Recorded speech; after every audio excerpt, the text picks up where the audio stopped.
तैयार रहिए, स्टार्ट। महोदय, बच्चों को जो ज्ञान प्राप्त हो वह अनुभव से प्राप्त हो, न कि केवल स्मरण शक्ति पर आश्रित रहकर रटाई द्वारा। स्टॉप।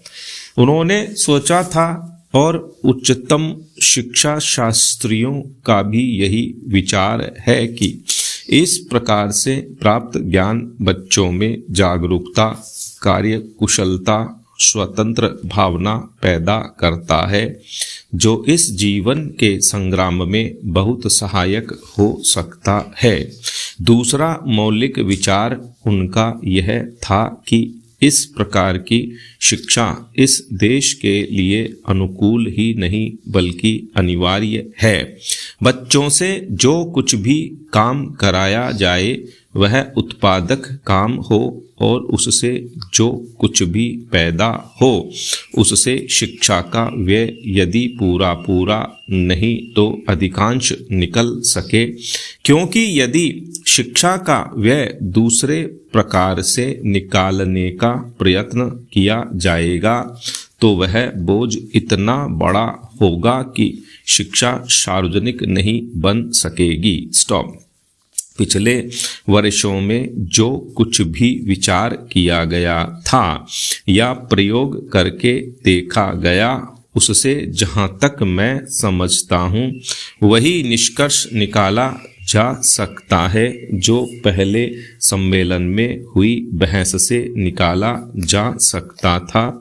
हमारे शिक्षा शास्त्रियों ने इस पद्धति की अनुकूलता और श्रेष्ठता तो मान ली थी, पर उनकी दृष्टि में इसके द्वारा शिक्षा का व्यय निकालना असंभव ही नहीं, अनुचित भी था। स्टॉप।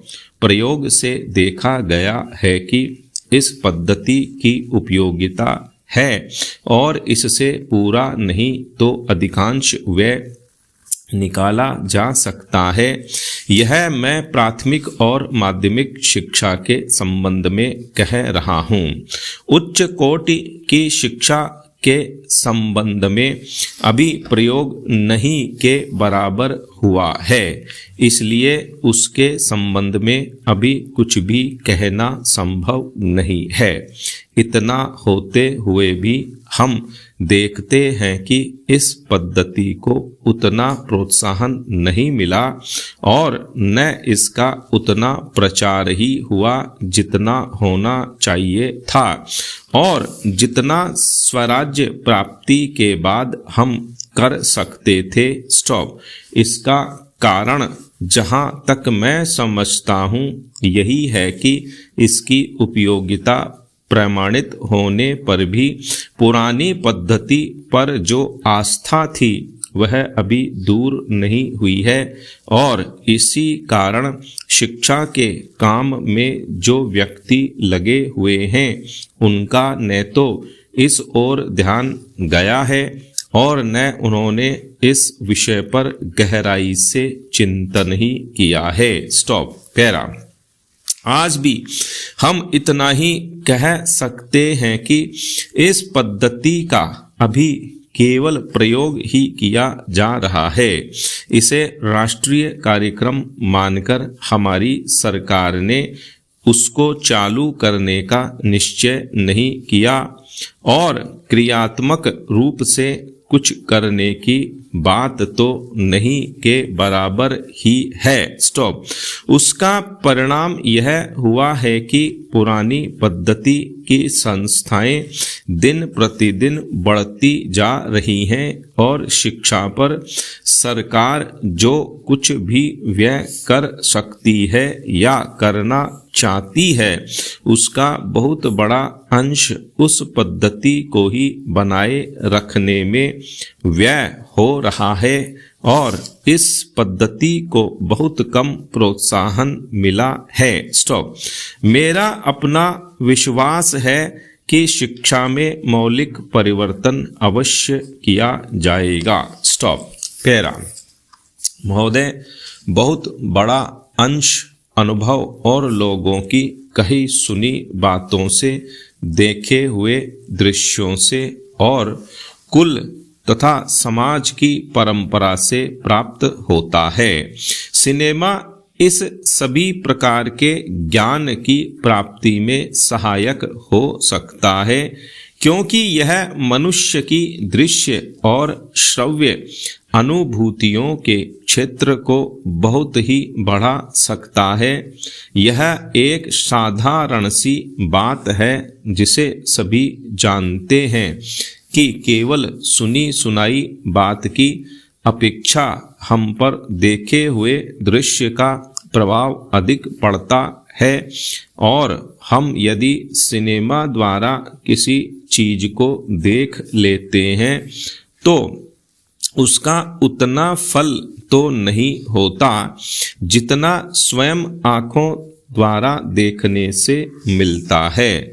उससे तो कहीं अधिक अमिट छाप किसी के सामने किसी दृश्य के वर्णन करने से पड़ती है। स्टॉप। मन बहलाव के भी साधन कितने ही प्रकार के होते हैं। स्टॉप। कुछ तो ऐसे हैं जो मन बहलाव के साथ साथ शिक्षाप्रद भी होते हैं और इसके विपरीत बुरे संस्कारों का साधन बन जाते हैं। स्टॉप। मैं स्वयं यह दावा नहीं कर सकता कि मैंने बहुत सी फिल्में देखी हैं। स्टॉप।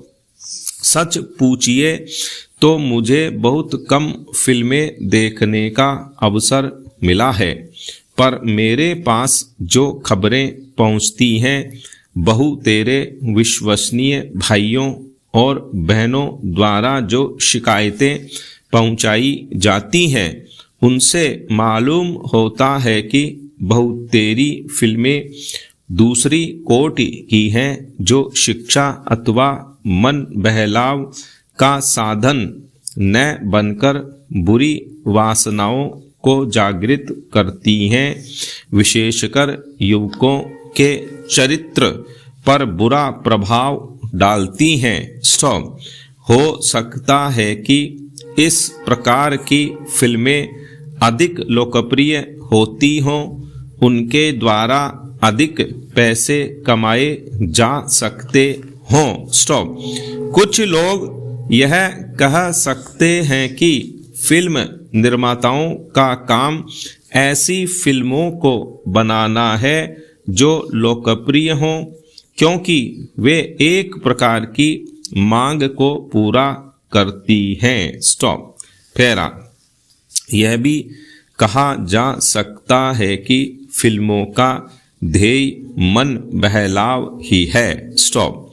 उसको तो तभी सफल मानना चाहिए जब फिल्में उन लोगों का मन बहला सकें जिन लोगों के लिए बनाई गई हों। स्टॉप।